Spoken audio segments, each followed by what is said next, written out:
Nigeria's inflation level is moderated at 19, that will be 17.9%, up 0.24% in September, according to the new report released today by the Statistics Office. The data, however, shows headline inflation eased to 0.8% last month against a 1% growth in the month of August. Contributing to the headline index was food inputs, up 0.19% to 16.6% last month.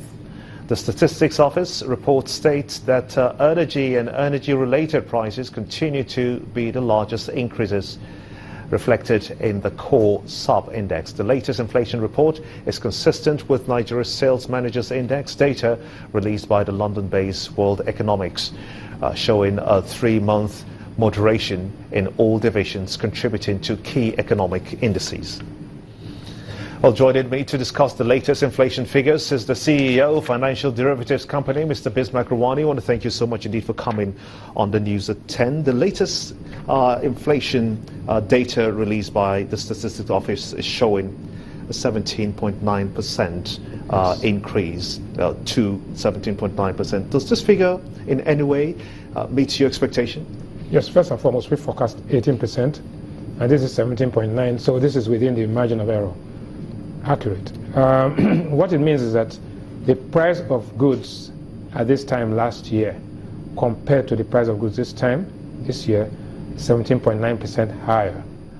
In other words, in spite of a devaluation of 45% of the currency, you only have a pass-through effect of 17.9%, basically 18%.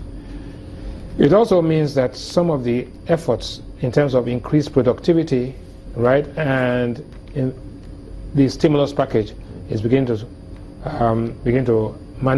materialize. However, you must note something. This is September inflation. In August, the rate of exchange in the parallel market was 420. And so it is when you see the October numbers, when the rate of exchange in the parallel market had gone all the way to 490, that you begin to see the impact of that. But our projection is that the impact, you will not see anything much higher than 18.1 next month. However, a couple of things that you must note. In the month of September, diesel was at 190 naira per liter, which is a major factor, cost input factor. PMS was 143, and almost all the states had a flat level of PMS, which is petrol. There was consumer resistance due to adaptive expectations. That is, people were not frightened about higher prices, and therefore there was a slowing down of demand in the month of September. Don't forget, we're talking about September. Now, what were the usual suspects? And this is where it's important, how it affects the ordinary man. The price of a bag of rice is 21,000 naira a bag. Last Christmas, it was 12,000 naira a bag. Tomatoes came down from 12,000 to 10,000 naira in September, but it's gone back up to 13,000 naira. Cement went from 1,600 to 2,200. And flour has gone to 11,000 and you will find that there will be a bread, there's an increase in the price of bread. Or the reduction of the bread size. Yes. More important is that pepper is now 12,000 naira. It was 17,000 naira in August. So there's some good news there. Now, what the resilience of the Nigerian economy is beginning to play out. If not by now, you would have seen a much sharper increase. And when you compare ourselves to the other countries, and you see that the next slide, Angola is reporting inflation of 39.44%, second highest in the whole of Africa. Ghana is 17.2. For the first time, Nigerian inflation is higher than that of Ghana. And they maintain their status quo in terms of their interest rates. Kenya actually had inflation increase to 6.34. And in Tanzania, we saw a drop in inflation to 4.5%. All of these countries are having positive growth, but Nigeria is having negative growth. Therefore, you want to ask yourself, what next? What to expect next is as follows. Oil production will increase to 1.8 million barrels a day, which means that we will have about 400,000 barrels more, and that will increase our revenue, increase fiscal capacity, and also increase the amount of money shared by the states. The MPC, the Monetary Policy Committee, will meet in 4 weeks' time, and they have their work cut out for them. There'll be hard choices. Now you can't kick the can down the road. Stimulus package has kicked in. But more important is that the workers in Nigeria And that's how it affects everybody, are suffering and smiling. To the extent that nominal salaries are fixed. At the time the minimum wage was fixed, it was the equivalent of $120 a month. Now it's an equivalent of about $36 a month. Inflation is eroding value. There's higher unemployment and underemployment, and workers are going to become more combative. In other words, they'll be asking for more salaries, but at the time of high unemployment, you can't afford to take that risk. So what should the government be doing? Finally, you'll find that the Naira will appreciate slowly. It has gone all the way from 490 back to 450, 455 today. It's appreciating. There was also a kind of forward auction today by the Central Bank of Nigeria trying to clear the backlog for airlines, manufacturers, and all of that. But that's a very inconsistent system, but we have to see how that works. That will clear and the Naira will appreciate. Expect another quarter of negative growth. The Q3 will have negative growth. And year-on-year inflation in October will go up marginally to 18.1%. Now, the man on the street has to brace himself that there are no quick and short answers to this. This is a long, difficult journey. But it begins to get better, but very slowly. So this is inflation we see that is a slowing down.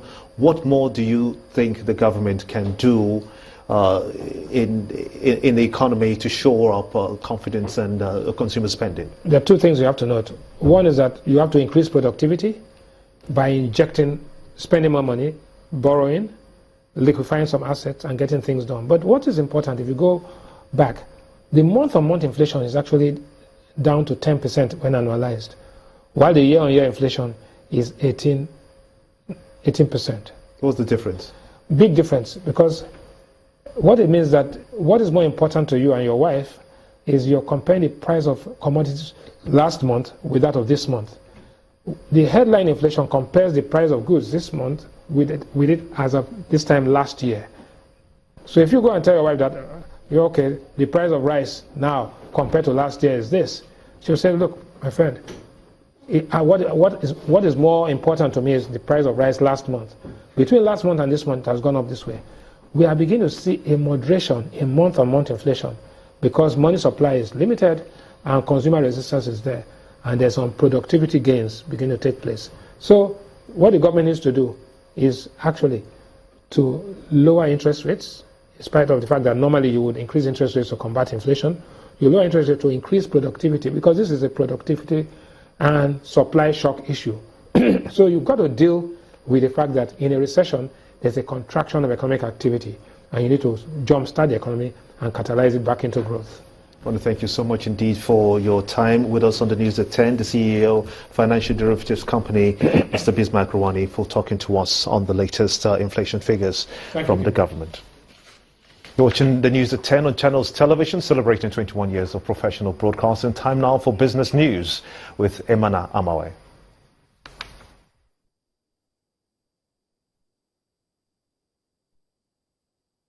You first. First Bank.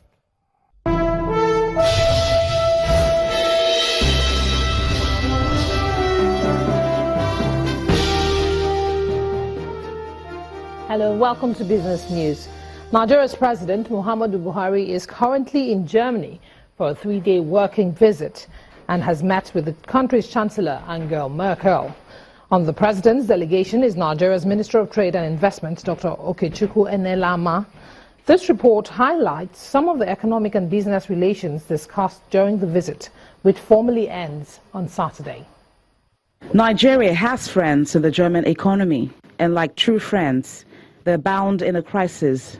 Nigeria is currently in the grip of a recession, but is Germany's second biggest trade partner in sub-Saharan Africa.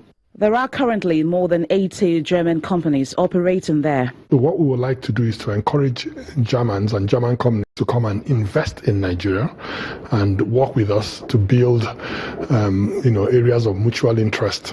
And this will include the traditional areas like auto, spare parts, machinery, to areas like learning how you actually industrialize by training your people to be good productive workers in industry. With a population of 100 million, Nigeria is a huge market and a prime location in West Africa.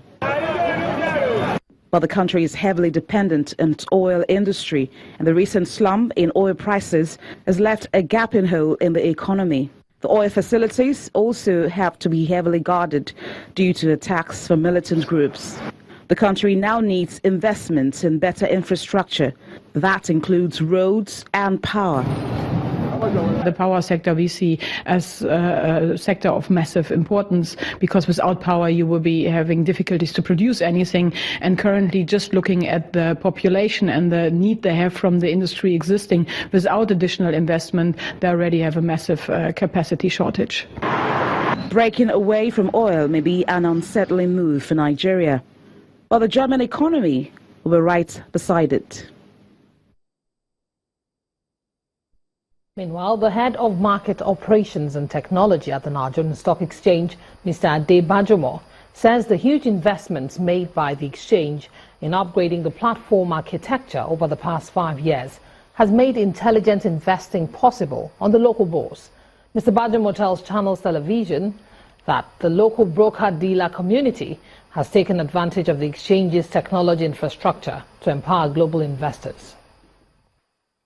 Our broker-dealers have invested enormously in making sure that their platforms and their systems can actually give their end customers or the investors the ability to trade from anywhere in the world using a mobile phone. So we have some of the broker-dealer firms that are actually putting over 1,000 trades a day from 23 countries around the world. Nigerian stock markets managed a soft landing at the close of today's trading, ending the week in positive territory as investors await more third-quarter earnings next week. Let's join Millicent Walker for the summary.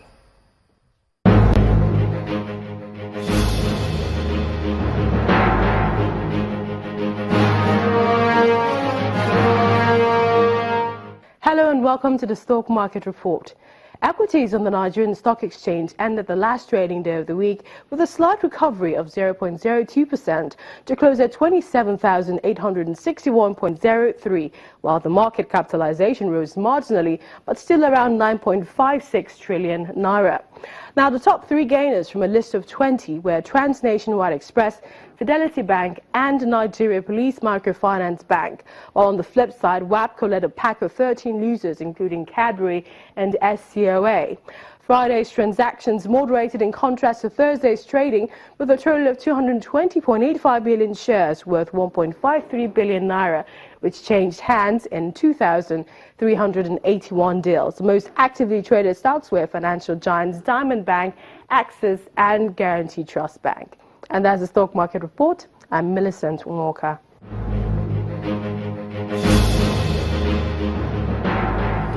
Thank you, Millicent.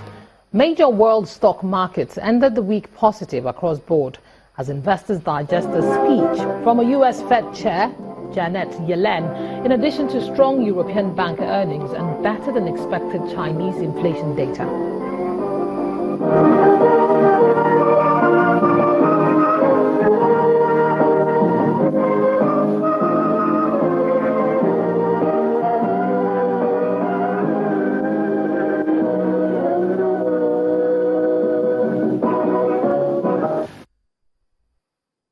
And that's a package on Business News tonight. Very many thanks for the company. I'm Imana Amawe. It's back to Gimba for the rest of the news at 10.